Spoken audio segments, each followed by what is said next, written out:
Hi guys, welcome back to my channel, and if you're new, please consider subscribing before you exit this video. That being said, let's just dive right into it. आज मैं 2019 में आई हुई psychological horror movie वून्स को explain करने जा रही हूँ। इसकी IMDb रेटिंग 4.1 आउट ऑफ 10 है। ये रॉटेन टमेटो पे 47% फ्रेश है और इसका मेटाक्रिटिक स्कोर 51% है। ये मूवी आपको नेटफ्लिक्स पे देखने को मिल जाएगी। मूवी की शुरुआत होती है रोजीज बार से, जहाँ एक बारटेंडर विल नाम का एलिशा और उसके बॉयफ्रेंड जेफरी को अपने कार्ड फ्लिप करने के ट्रिक्स से फैसिनेट कर रहा होता है। जब वो उन लोगों से बात कर रहा होता है कि उसको अचानक से कॉकरोच दिखाई देता है, जिसको देख के वो डर तो जाता है, मगर मस्ती में वो उन दोनों की तरफ उसको फ्लिंग कर देता है। कुछ मिनट्स बाद जेफरी बाथरूम यूज करने जाता है और वापस आते समय गलती से एरिक नाम के एक बंदे से टकरा जाता है जो बार के अंदर आ रहा होता है। एरिक, जो ऑब्वियसली अग्रेसिव होता है, वो जेफरी को गुस्सा करता है और उसको मारने की कोशिश करता है, मगर तभी उसको विल जाके शांत कर देता है। कुछ समय बाद एक ग्रुप ऑफ कॉलेज स्टूडेंट्स वहाँ आते हैं ड्रिंक ऑर्डर करने के लिए। विलन को हिचकिचाते हुए दे तो देता है, मगर वो लोग अंडर एज होते हैं लीगली। एरिक भी और ड्रिंक्स ऑर्डर करता है और विल उसको सर्व करने के लिए जाता है जब उसको एक और कॉकरोच दिखाई देता है। आगे एरिक के कुछ और दोस्त वहाँ आते हैं और सारे मिलके पूल खेलने लगते हैं। एरिक ऑलरेडी खिलवाड़ कर ही रहा होता है और सब वहाँ पे जब खेल रहे होते हैं तो आगे चल के एरिक और एक और बंदे के बीच में लड़ाई हो जाती है। वो लोग कुछ टाइम से लड़ रहे होते हैं और दूसरा वाला आदमी एक टूटे बोतल को लेके एरिक के चीक में घुसा देता है, जिससे वो बहुत ज्यादा सीरियसली उसको चोट लगती है। ये सारी चीज एक कॉलेज स्टूडेंट रिकॉर्ड कर रहा होता है और जब लड़ाई और ज्यादा बुरी हो रही होती है तो विल बीच में कूदता है दोनों को अलग करने के लिए और बाद में वो सारे वहाँ से चले जाते हैं। जब विल साफ कर रहा होता है तब उसको एक फोन मिलता है जो मोस्ट लाइकली उनमें से एक बच्चे का होगा और वो उसको रख लेता है। घर जाके विल उसके में आए हुए मैसेज को चेक करता है। उसको किसी गेरेट नाम के आदमी का मैसेज आया हुआ होता है फोन पे। वो फोन को किसी तरह से खोल के रिप्लाई करता है कि वो बारटेंडर है और फोन बार में कोई भूल के चला गया था। उसको एक और कॉकरोच दिखाई देता है और वो उससे और बुरी तरह से डर जाता है। बाद में उसको उस फोन में एक और मैसेज आता है जो मदद मांग रहा होता है उसकी, मगर वो उसको कैजुअली इग्नोर कर देता है, ये सोच के कि वो इंसान उसके मजे ले रहा है, और वो सोने चला जाता है। अगले दिन उसकी गर्लफ्रेंड कैरी उस फोन के बारे में उसको पूछती है क्योंकि उसको लग रहा होता है कि वो शायद किसी और औरत का है। वो फोन चेक करती है और शॉक हो जाती है जब उसको बड़ी ही भयानक सी इमेज उसमें दिखाई देती है जहाँ पे दांत और खून होते हैं। देख के ऐसा लगता है कि शायद वो गैरेट के होंगे। विल बोलता है कि शायद गैरेट उससे मजे ले रहा है, मगर बाद में वो बोलता है कि वो फोन को पुलिस को दे देगा। उसके बाद वो कैरी को ड्रॉप करके रोजीज जाता है। अपनी गाड़ी से निकलता है वो तो देखता है कि काले रंग की गाड़ी में कोई बैठा हुआ उस पे नजर रखा हुआ है, जिसपे वो ज्यादा ध्यान नहीं देता। वो बाद में एरिक को चेक करने के लिए जाता है जहाँ उसको मालूम चलता है कि उसकी चोट और भी ज्यादा बुरे हालत में है। अब वो एम्बुलेंस को कॉल करने वाला होता है, मगर एरिक उसको ऐसा करने को मना कर देता है और अभी भी वो काली रंग की गाड़ी उसको फॉलो कर रही होती है। विल बाद में वहाँ से जाने की कोशिश करता है, मगर उसको एरिक मना कर देता है क्योंकि उसको बुरे सपने आ रहे होते हैं। बाद में विल अपने घर जाता है और उसको लगता है कि उसके घर में कोई है, मगर चेक करने पे वहाँ कोई नहीं होता। वो बैठ के वीडियो गेम खेलने लगता है जब उसको इस बार किसी जेसन नाम के बंदे का मैसेज आता है जो उसको एरिक के बारे में पूछता है और उसके बाद फोन के पिक्चर्स चेक करने को बोलता है। विल उसके बाद फोन में गैलरी में पिक्चर्स चेक करता है और उसको उसमें थोड़े अजीब फोटोज मिलते हैं। उसको एक फुटेज भी मिलता है जिसमें एक स्कल है जिसके आसपास कॉकरोच आ रहे होते हैं और कुछ लोग बैकग्राउंड में बात कर रहे होते हैं। वो लोग उस चीज को करते हुए खुश लग रहे होते हैं और वो किसी किताब की बात कर रहे होते हैं जो काम कर गई है कि तभी एक हाथ अचानक स्कल के अंदर से बाहर आता है, जिसको देख के विल बहुत ही ज्यादा डर जाता है। कैरी वापस घर आती है और फोन के बारे में उसको दोबारा सवाल करती है और बाद में वो फोन को लेके वही चीज देखती है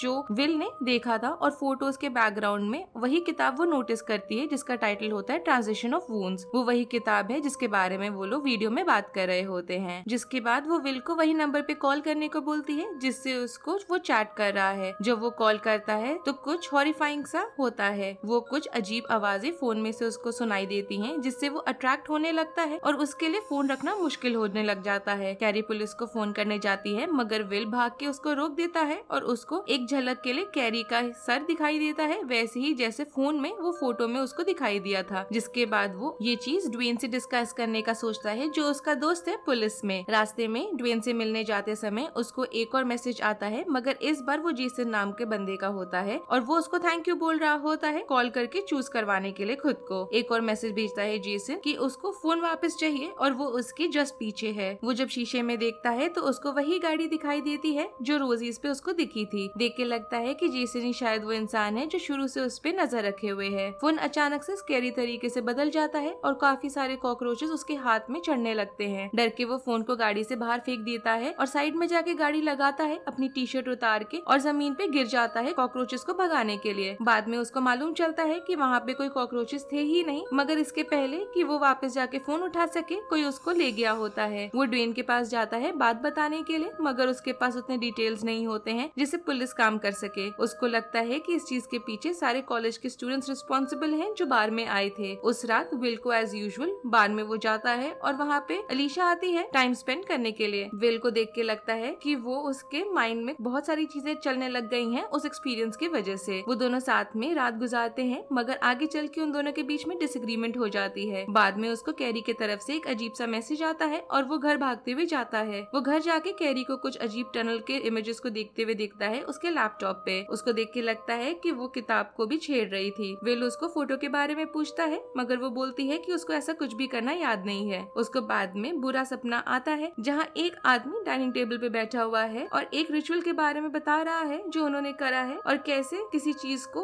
उनको पोजेस करने के लिए करा जाता था। और उसके बाद वो विल को बोलता है कि वो उसने चूज करा है as his perfect vessel. Will अगले दिन उठता है और उसको उसके आर्मपिट्स में सीरियस तरीके से इचिंग हो रही होती है। वो शीशे में जाके चेक करता है और उसको उसके आर्मपिट्स के अंदर एक बड़ा सा चोट दिखाई देता है जिसके अंदर कॉकरोच होता है, मगर असलियत में ऐसा कुछ भी नहीं होता। उसको कुछ बुरे साइकोलॉजिकल एक्सपीरियंसेस हो रहे होते हैं, बस और कुछ नहीं। नहाने के बाद वो कैरी के पास जाता है जो उसको बोलती है कि उसने गैरेट नाम को सर्च करा है ढूंढने के लिए कि कोई मिसिंग रिपोर्ट हो, मगर ऐसा उसको कुछ भी नहीं मिला, मगर उसको मैच भी नहीं मिला होता है। बाद में जब विल गैरेट के नाम को ढूंढने के लिए जाता है ऑनलाइन, तो उसको नॉस्टिसिज्म के बारे में कुछ मिलता है जहाँ पे रिचुअल्स के बारे में बोला होता है, और वुंड वाली जो बुक होती है उसका भी ट्रांसलेशन उसको मिलता है। वापस रोजीज बार में विल यूजुअल से ज्यादा अग्रेसिव हो रहा होता है और बाद में उसका जेफरी के साथ भी लड़ाई हो जाता है। उसको और ज्यादा कॉकरोचेस दिखाई दे रहे होते हैं अब, और उसके दिमाग में अजीब से इमेजेस भी चल रहे होते हैं। कुछ समय बाद उसको कैरी की तरफ से मैसेज आता है बोलते हुए कि उसको ऐसा लग रहा है कि उसके घर में कोई है। वो भाग के घर जाता है और दोबारा से कैरी टनल वाले इमेज को लैपटॉप में घूर रही होती है। वो उसको आवाज देता है, मगर वो कोई जवाब नहीं देती है और देख के ऐसा लगता है कि जैसे वो पोजेस्ड है। विल घर में ढूंढता है कि कोई घर के अंदर हो सकता है, मगर ऐसा कोई भी नहीं होता घर के अंदर। बाद में वो कैरी के पास जाता है और लैपटॉप बंद कर देता है और कैरी उसके हाथ पे आके गिर जाती है और वो उसको उठा के पहले रूम में लेके जाता है और फिर बाथरूम में लेके जाता है। वो उसको बाथटब में डाल देता है जिसमें वो डूब जाती है और पानी पूरा काला हो जाता है। थोड़ी देर बाद वो सांस लेने के लिए वापस आती है और अब वो होश में आ गई होती है। विल उसको फोटो के बारे में दोबारा से पूछता है और वो उसको बोलती है कि उसको ऐसा कुछ भी करना याद नहीं है और जो ह्यूमन फिगर इमेज में होता है वो अब गायब हो चुका है। अगले दिन विल कैरी से ब्रेकअप कर लेता है और एरिक के घर जाता है रहने के लिए, मगर एरिक उसको मना कर देता है। एरिक को देख के लग रहा होता है कि वो किसी चीज से बहुत ज्यादा डरा हुआ है। विल बाद में प्रेजेंट के बारे में पूछता है जो उसको बोला गया था कि एरिक के पास है उसके लिए। उसको मालूम चलता है कि उसके प्रेजेंट वही गुमा हुआ फोन है। एरिक को कॉलेज स्टूडेंट ने धमकाया हुआ होता है कि वो विल को प्रेजेंट देगा। उसके बाद उसको जेसन से मैसेज आता है पूछते हुए कि उसको उसका प्रेजेंट मिला और प्रेजेंट एक्चुअली में एरिक होता है। विल जैसा हुआ करता था